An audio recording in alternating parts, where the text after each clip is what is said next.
Hello दोस्तों, welcome है आपका फिटर वाला में। दोस्तों, आज का ये वीडियो हमारा जो व्हाट्सएप ग्रुप है मैथ और साइंस, इसमें ये दोस्तों क्वेश्चन पोल किए गए हैं, तो आज इनका वीडियो सोल्यूशन कर लेते हैं। दोस्तों, क्वेश्चन क्या डाला गया है? क्वेश्चन है, पृथ्वी के महासागर में चल रही पीएच की कमी महासागरों का अम्लीकरण का कारण क्या है? तो दोस्तों, क्या राइट आंसर हो जाएगा? कार्बन डाइऑक्साइड यहाँ पर राइट आंसर हो जाएगा। नेक्स्ट क्वेश्चन, इनमें से किसके बिना प्रकाश संश्लेषण संभव हो सकता है? तो राइट आंसर हो जाएगा ऑक्सीजन। ठीक है।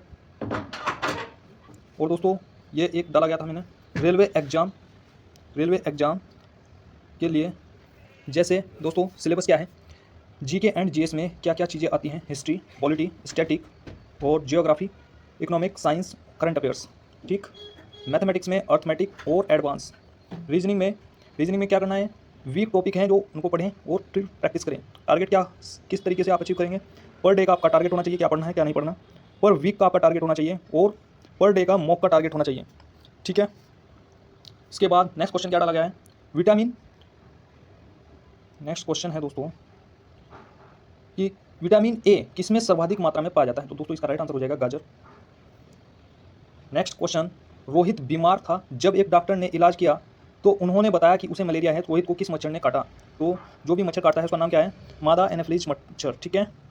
नेक्स्ट, अति महत्वपूर्ण क्वेश्चन दोस्तों, गति समय के आरेख से क्या पता चलता है? तो त्वरण का इसमें पता चलता है। नेक्स्ट क्वेश्चन, घरों में विद्युत संयंत्र किस में जोड़े जाते हैं? दोस्तों, ये समांतर क्रम में लगाए जाते हैं।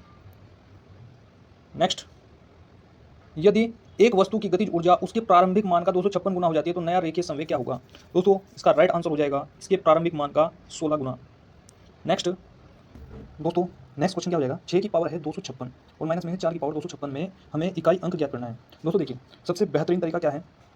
अगर आप देखें भाई, 6 की पावर 1 करेंगे तब भी 6 आएगा, 6 की पावर अगर 2 करेंगे तब भी इकाई अंक 6 ही आएगा, 6 की पावर 3 करेंगे तब भी इकाई अंक क्या आएगा? 6 आएगा। यानी यहाँ से हमें एक बात क्लियर हुई, 6 की पावर कितनी ही कर दें तब भी इकाई अंक क्या आएगा? 6 ही आएगा। ठीक है, ये हो गई स्मार्ट तरीका। ठीक है दोस्तों, अगर आप देखें बेसिक तरीके से, पावर में हम 6 का भाग देते हैं, तो पावर में 6 का भाग दीजिए, 4 छंग 24, एक ऊपर से 6 उतार लिया और 4 चौक 16, ये बच गया शेषफल 0। और मैंने बताया था जब भी 4 से भाग देते हैं और इकाई नहीं, शेषफल अगर 0 आता है तो पावर में क्या लगा देते हैं? इकाई अंक की पावर 4 चढ़ा देते हैं, इकाई अंक की पावर 4 चढ़ाइए आप। ठीक है, फिर माइनस। अब 4 की पावर है, 4 की पावर कितनी है? 4 की पावर है 256। ठीक है, जब आप इस पावर को 4 से भाग देंगे तो यहाँ भी शेषफल 0 बचेगा, तो यहाँ भी क्या लगा दीजिए? 4 की पावर, इकाई अंक 4 है ना, तो 4 की पावर 4 लगा दीजिए। अब इस पावर को खोल दीजिए दोस्तों, 6 गुना 6 गुना 6 गुना 6, 4 बार लिखा हमने, फिर ऐसे ही 4 को लिखेंगे 4 बार लिखेंगे आप। ठीक है मेरे भाई, इतनी बात क्लियर। अब दोस्तों देखिए, मैंने आपको शुरू में ही बताया है कि जब 6 की पावर कितनी ही कर दें, इकाई अंक क्या बनेगा? 6 बनेगा। अब देखिए यहाँ पर भी 6 बनेगा, 6 छंग 36, यहाँ इकाई अंक क्या आएगा? यहाँ आएगा 6, यहाँ से भी इकाई अंक क्या आएगा? 6 आएगा, फिर 6 छंग 36, तो इकाई अंक क्या आ गया? 6 आ गया, यहाँ पर 6 आ गया कि नहीं? अब यहाँ पर देखिए, 4 चौक 16, 16 में से 6 उठा लिया हमने, 4 चौक 16, यहाँ भी 16 में से 6 उठा लिया, और 6 छंग 36 माइनस 36 का इकाई अंक क्या उठा लिया हमने? 6 उठा लिया, तो 6 माइनस 6 क्या आ गया? 0। ठीक है दोस्तों, यहाँ पर इकाई अंक 0 होगा। देखिए 6 की पावर क्या लगा देंगे हमने देखा कि जब भी 6 की पावर कितनी कर दे तो इकाई क्या बनेगा? 6 बनेगा। माइनस 4 की पावर कितनी है? 256 है। हमने देखा कि जब भी 6 से भाग कर रहे हैं, नहीं 4 से भाग करेंगे 256 में, तो क्या आएगा? 0 आएगा शेषफल, तो यानी 4 की पावर 4 लगाएंगे। और जब हम 4 की पावर 4 लगाएंगे, 4 चौक 16 चौके 64, 64 चौके 64 गुना 4 करेंगे, 4 चौक 16, इकाई क्या आया? 6 आ रहा है, तो 6 माइनस 6 बराबर 0। दोस्तों, राइट आंसर होगा ऑप्शन नंबर बी। ठीक है। नेक्स्ट, 100 से कम सभी पूर्ण संख्याओं का योग क्या होगा जो कि 5 की गुणज है? दोस्तों देखिए, बहुत ही बेहतरीन सवाल है, मोस्ट इंपॉर्टेंट सवाल है। अब देखिए कैसे करना है इसको। दोस्तों देखिए, 100 से कम पूर्ण संख्याएं हैं और 5 की गुणज है। 5 5, 5 दूनी 10, 5 15, और लास्ट संख्या क्या होगी? 100 से कम की बात कही है और ये भी कहा है कि 5 की गुणज है, यानी 5 का पहाड़ा है वो। ठीक है, लास्ट संख्या होगी 95, 5 से डिवाइड है पूरी। ठीक। अब यहाँ पर हम सबसे पहले क्या काम करेंगे? हम n का मान लेकर आएंगे कि ये संख्याएं हैं कितनी, ये जो संख्याएं हैं 100 से कम, ये कितनी संख्याएं हैं? तो फॉर्मूला आपने पढ़ा होगा, an बराबर a plus n minus 1 into D. ठीक है, ये प्रथम पद है, प्रत्येक पदों के बीच का अंतर वो होता है सार्वंतर। ठीक है, और ये हो गया an का मान, an पद। तो 5 plus n minus 1 into D का मान है 5, यानी 10 में से 5 घटाएंगे 5 आएगा, 15 में से 10 घटाएंगे तब भी क्या आएगा? 5 आएगा। ठीक है, एन का मान हो गया 95, तो 95 बराबर 5, ये हो गया 5n माइनस 5, इस 5 से ये 5 कैंसिल। ठीक है, 95 बराबर 5n, इस 5 से ये 95 कैंसिल, n का मान आ गया 19। ठीक है दोस्तों, n का मान आ गया यहाँ पर 19। क्लियर? तो दोस्तों, हमें n का मान पता लग गया है। अब यहाँ पर औसत क्या होता है? औसत मैं सीरीज लिख देता हूँ फिर से, कि जो 5 से नहीं 100 से कम जो संख्याएं हैं, 5, 10, 15 डैश डैश 95, तो औसत बराबर क्या होता है दोस्तों? औसत बराबर होता है पहली संख्या, ये फॉर्मूला कब लगाएंगे, ये फॉर्मूला तब लगाएंगे जब प्रत्येक पदों के बीच में डिफरेंस समान हो। समान है डिफरेंस, तो पहली संख्या प्लस अंतिम संख्या, पहली संख्या प्लस अंतिम संख्या बटे 2, ये औसत का फॉर्मूला। पहली संख्या 5 है, अंतिम संख्या है 95 बटे 2, ये यहाँ पर औसत आ जाएगा 50। ठीक है दोस्तों, यहाँ तक क्लियर है। अब यहाँ पर हम क्या काम करेंगे दोस्तों, फॉर्मूला होता है, अभी मैंने फॉर्मूला आपको लिखवाया, औसत बराबर होता है योग, क्या हमने योग यानी राशियों का योग बटे राशियों की संख्या। ठीक है, औसत हमारा कितना आया था, अभी 50 आया था दोस्तों। औसत कितना आया था हमारा, फॉर्मूला है औसत बराबर योग बटे संख्या, तो औसत कितना है 50, योग कितना है, योग दोस्तों हमें ज्ञात करना है, योग बटे संख्या कितनी है, n का मान अभी हमने निकाला है ना 19, क्रॉस गुना कर देंगे, योग बराबर आ जाएगा यहाँ पर 19 पंजे 95, ये जीरो उठा करके लगा देंगे, योग बराबर कितना गया 950। कौन से ऑप्शन में है, option number A is the right answer.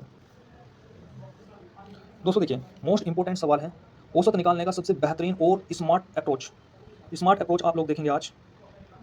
ठीक है, तो करना क्या है, सबसे पहले पुराने मेथड से नहीं करेंगे दोस्तों, स्मार्ट वे में करेंगे। अब आप देखिए, सबसे पहले आप इसको लिख लेंगे जो डाटा हमें दिया हुआ है, इसमें से सबसे पहले आप क्या काम करेंगे, किसी एक नंबर को आप औसत मान लेंगे जो सबसे इनके करीब है। तो हमने मान लिया कि वह औसत है 60। ठीक है भाई, इतना कर सकते हैं। हमने मान लिया कि वो औसत 60 है, 60 से कितना ज़्यादा है, 16 ज़्यादा है। ठीक है, और 48 जो है ये 60 से कम है या ज़्यादा, ये 60 से 12 कम है। ठीक है, 84 60 से कम है या ज़्यादा है, 84 जो है 24 ज़्यादा है। हमें तुलना करनी है दोस्तों, क्लियर है कि नहीं। अब 66 है जो, ये 60 से कम है या ज़्यादा, 6 ज़्यादा है। फिर 70 जो है ये 60 से 10 ज़्यादा है। 64 जो है 60 से 4 ज़्यादा है। इतनी बात क्लियर है कि नहीं, ये बताओ। सबसे पहले हमें औसत को मानना है जो उन सभी संख्याओं के नज़दीक होगा। ठीक है, अब यहाँ पर हम इनका डेविएशन करेंगे। डेविएशन मतलब यहाँ से क्या डाटा निकल करके आ रहा है, कैलकुलेशन करके जोड़ घटा करके वो डाटा निकालेंगे। प्लस प्लस वाले एक और कर लेंगे, अगर इसमें कट रहा है कोई वैल्यू तो उसको काट देंगे। इसमें कोई वैल्यू कट नहीं रही है। 16 और 4 होते हैं 20, 20 और 10 30, 30 और 6 36, 36 और 20, 36 और 20 होते हैं 56, 30 और नहीं 36 और 20 होते हैं 56, और इसका ये 4 ले लेंगे। 56 और 4 कितने हो गए 60। 60 में से इस 12 को घटा देंगे। 60 में से जब 12 को घटाएंगे तो यहाँ पर 8 और 5 में से गया 4। डेविएशन कितना आया दोस्तों हमारा, 48 आया।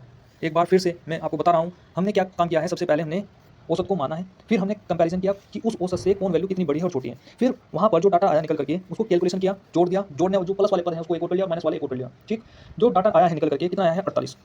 ठीक है दोस्तों, 48 आया ये डाटा।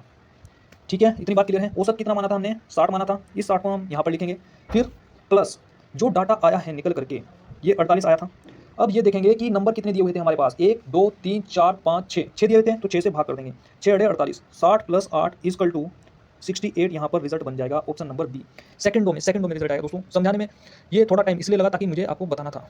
बात क्लियर हुई कि नहीं दोस्तों, फिर से रिपीट करता हूँ। सबसे पहले आपको औसत को मानना है उन सभी संख्याओं के नज़दीक। कुछ भी संख्या मान सकते हैं, अगर आप नज़दीक की संख्या नहीं लेंगे तो थोड़ा टाइम ज़्यादा लगेगा। नज़दीकी लेंगे तो ईजिली आप घटा सकते हैं, जोड़ सकते हैं। ठीक है ना, जब आप कंपैरिजन कर लोगे कुछ डाटा आएगा निकल करके। ठीक है, उस डाटा को आपको प्लस वाले एक और कर लेने हैं और माइनस वाले एक और कर लेने हैं। ठीक है, फाइनली जो भी रिजल्ट आएगा उस रिजल्ट को आपको इन दिए गए डाटा की संख्या से भाग करना है। टोटल कितने डाटा है, 6 हैं, भाग कर देंगे और औसत को उठा करके जोड़ देंगे, रिजल्ट आपका बन जाएगा। नेक्स्ट क्वेश्चन, 100 प्रथम 100 धन पूर्णांकों का औसत क्या होगा। भाई डाटा यह है 1 2 3 और डैश डैश 100 है। ये पहली संख्या होगी, ये होगी अंतिम संख्या। मैंने आपको बताया था औसत एवरेज इक्वल टू, जब मैंने बताया था कि प्रत्येक दूसरे पदों का अंतर अगर समान है तो फॉर्मूला लगा देंगे पहली संख्या प्लस अंतिम संख्या बटे में 2। पहली संख्या है कितनी 1 और अंतिम संख्या कितनी है 100 बटे में 2। 101 बटे 2, 2 से भाग कर लेंगे 101 को भाग कर लेंगे, 2 पंजे 10, एक बचा, यहाँ पर दशमलव लगाई हमने, जीरो लगाएंगे, यहाँ पर ये जीरो उतार लेंगे, दशमलव लगाएंगे, 2 पंजे 10, कितना जाएगा दोस्तों 50.5। 50.5 यहाँ पर रिजल्ट बन जाएगा, 50.5 ऑप्शन नंबर बी यहाँ पर राइट आंसर होगा। क्लियर है कि नहीं दोस्तों। आज की वीडियो में इतना ही, मिलते हैं नेक्स्ट वीडियो में।